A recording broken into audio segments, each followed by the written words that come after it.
So today I want to recommend two films based on the lives of artists. And my first recommendation for the week is a film called The End of the Tour.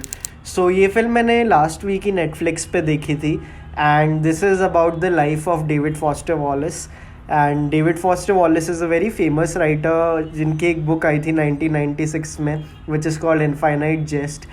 And I don't know how many of you know about Infinite Jest, but it is considered to be one of the longest and toughest reads. बहुत सारी इसमें intellectual elements हैं, इसमें foot notes ही basically 200 page के हैं जो बिल्कुल and of the book में है. बहुत एक बड़ा डेडिकेशन चाहिए होती है इस बुक को पढ़ने के लिए. But it is said that in those 1100 pages there is not a single lazy sentence. नहीं तो ऐसा होता है ना कि जब इतने सारे पेजेस किसी ने लिख दिए तो कोई बात को बोलने में कोई इंसान ओवरवेल्म में हो जाए, बट नहीं, ऐसा कुछ भी नहीं है. The end of the tour is the movie on the life of David Foster Wallace जब उनका इनफाइनाइट जेस्ट का लास्ट टूर चल रहा था. And one reporter from the magazine Rolling Stones was asked to go and interview him. And it is about the reporter spending time with David Foster Wallace at his place and getting to know him. बहुत ही surreal picture है. Even when this movie is about David Foster Wallace, it never tries to appear intellectual. जितने भी एक writer के around myths होते हैं उनको burst करने की कोशिश की है इस फिल्म में.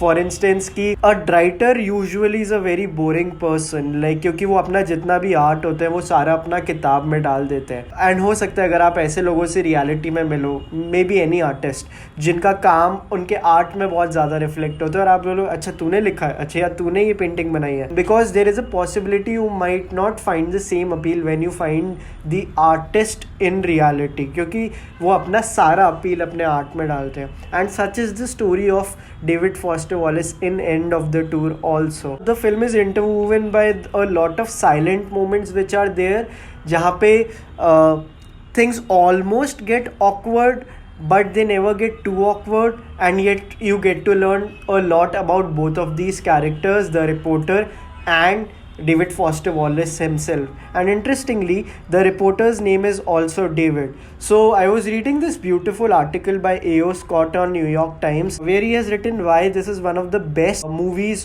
based on the life of a writer. And this movie is both about David the author and David the reporter, because जो रोलिंग स्टोन के जो जर्नलिस्ट होते हैं whose role is played by Jesse Einsberg, उनका नाम भी David होता है. And it also talks about the fears of David Foster Wallace. David Foster Wallace को उस टाइम पे बहुत अटेंशन मिल रही होती है बिकॉज उस बुक को एक लिटरेरी जीनियस के जैसे कंसिडर करना चालू कर दिया होता है लोगों ने. लोगों को समझ आ गया होता है कि infinite just something else. And the day I saw the movie the first thing I did was मैंने अपनी copy of infinite just order कर दी थी. मैंने पहले सोचा था I will read this book in my 40s because a few of my friends have read this book और मेरे को लगता है कि आप ये, एक तो मेरे को लग रहा था मैं कभी पढ़ नहीं पाऊंगा. Though I have started reading this, I have read 20 pages and it's amazing. And coming back to what David Foster Wallace does in this movie, David Foster Wallace को ये डर लग रहा होता है कि जो उनको attention मिल रही है, what if he starts liking it? उनका एक रिमार्क आता है in the middle of the movie about the people who become successful, how when an artist who is not successful always looks up to these people कि यार जो successful है कि they sold their souls, and suddenly when the same thing starts happening to you, तो आप इतने एक गंदे नेक्सस में फंस जाते हो कि आपको समझ नहीं आता है कि अब क्या करें. कि यार क्योंकि आप अपने आप को हमेशा ये बोल के प्रोटेक्ट कर रहे थे कि हाँ I am not that artist who became a sell out, but suddenly maybe you are the same thing. चाहे आपने अपने इंटेलेक्चुअल आर्ट्स को कितना भी प्रोटेक्ट करके रखो, you are the artist who is known across.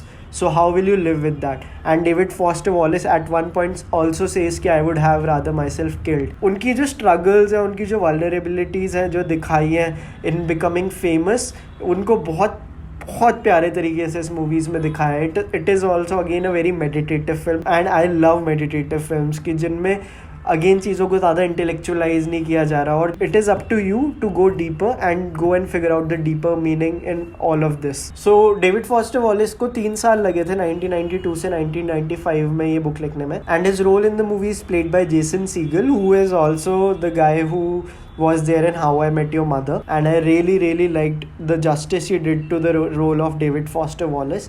So you should definitely watch this film, and I think you will also order a copy of Infinite Jest after watching this film, and this film is available on Netflix. My second recommendation for the week is a film called Vicky, Cristina, Barcelona. It's a film by Woody Allen, and this is a film that came out in 2008, and it is one of my favorite films of Woody Allen. I am going to do a set of episodes on the films of Woody Allen in future, but for this episode मेरे को बस एक इस particular movie के बारे में बात करनी है, because this is the story of this artist जिनका रोल हावियर बार्डेम ने प्ले किया, जो एक पेंटर होते हैं जिनको आई थिंक प्रोनाउंस करते हैं बाय द नेम ऑफ जुआन. उनकी एक आर्ट गैलरी होती है where he comes across these two beautiful women जिनका नाम होता है Vicky and Cristina respectively. So he goes to them and he approaches ki I want to invite you to my place, we'll go to this place and we'll do wine tasting, we'll have good food, and maybe we'll also do love making. And suddenly one of these girls, Cristina, played by Scarlett Johansson, gets attracted to him because of the way वो इतना upfront तरीके से बोलता है, उनको वो काफ़ी seduce हो जाती है. And the other girl is very sceptical, but cut to फिर दिखाते हैं ये तीनों एक प्राइवेट जेट में ट्रैवल कर रहे हैं going to his place. It's a very interesting film because the passion of an artist is shown in a very accurate way, क्योंकि वो काफ़ी एक इंसानिटी से भी लिंक्ड होता है. When suddenly after some time जब उसकी एक्स स्पाउस वापस पिक्चर में आती है, हाउ थिंग्स बिकम टर्बुलेंट. और अगेन वो आर्टिस्ट लोग जैसे रहते हैं ना, बड़ा फैसिनेटिंग है. और Woody Allen almost in every of his films tries to show the life of an artist. और वुडी एलन अपनी खुद की पिक्चरों में भी जब भी एक्ट करते हैं, मोस्टली उनकी पिक्चरों में या तो वो एक एक्टर होते हैं या राइटर होते हैं या प्ले राइट होते हैं. So he is never a guy who goes to a 9 to 5 job. I think because maybe he understands the life of an artist a lot more. इस पिक्चर के लिए पेनेलोपे क्रूज को best supporting actor का Oscar भी मिला था. And there is this one particular scene in which Joan takes Vicky to meet his father, और इसके फादर भी पोएट होते हैं, पर वो बड़े रिक्लूसिव से पोएट होते हैं, एंड वो अपनी पोएम्स दुनिया को नहीं दिखाते होते because he hates people. And उनकी आइडियोलॉजी होती है it is his way of getting back at the world which he hates so much by making great pieces of art and denying them to public.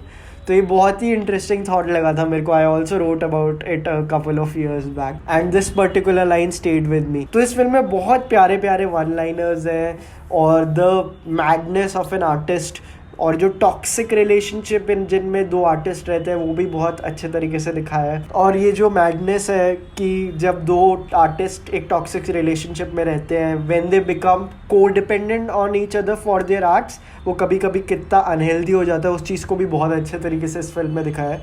So I think you should also definitely watch this film. These were the 2 recommendations I had for the week. Tune in next week for more recommendations. Thank you.